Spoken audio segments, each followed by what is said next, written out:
ملعب طنجة ملعب جميل، ولكن هناك يعني رغبة لدى عشاق لدى طنجة ولدى كل المغاربة صراحة بأن هذا الملعب تزاد فيه بعض الإصلاحات، خاصة إزالة الحلبة ديال ألعاب القوى والتغطية ديال الملاعب، لأن الجيل الحديث ديال الملاعب هذا هو الشكل ديالو.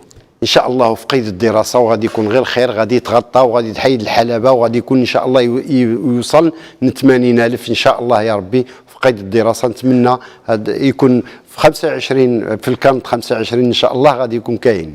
هذا خبر حصري الحاج أبرون إن شاء عبد الملك الله. أبرون البرنامج ترانسبور حول ملعب طنجة الكبير، وغنشوفوا ملاعب اخرى اكيد. ملعب الرباط هو داخل في هذا نعم. المشروع، وكذلك غادي يكون الملعب الكبير ان شاء الله بالدار البيضاء بنواحي الدار البيضاء عما قريب ان شاء الله غادي يشرعوا فيه. غادي يكون السيد رئيس الجامعه راه واقف على هذه المشاريع الكبرى، راه هو اللي كيتكلف بها وغادي نمشي بعيد ان شاء الله. وبحال اللي قال سي عبد الواحد احنا بلد التحدي، حتى شي حاجه اللي ما كتحبسنا الحمد لله. الدراسات مغربيه، الاطر مغربيه، التمويل مغربي، جميع الامكانيات متوفره في المؤسسات العموميه الحمد لله.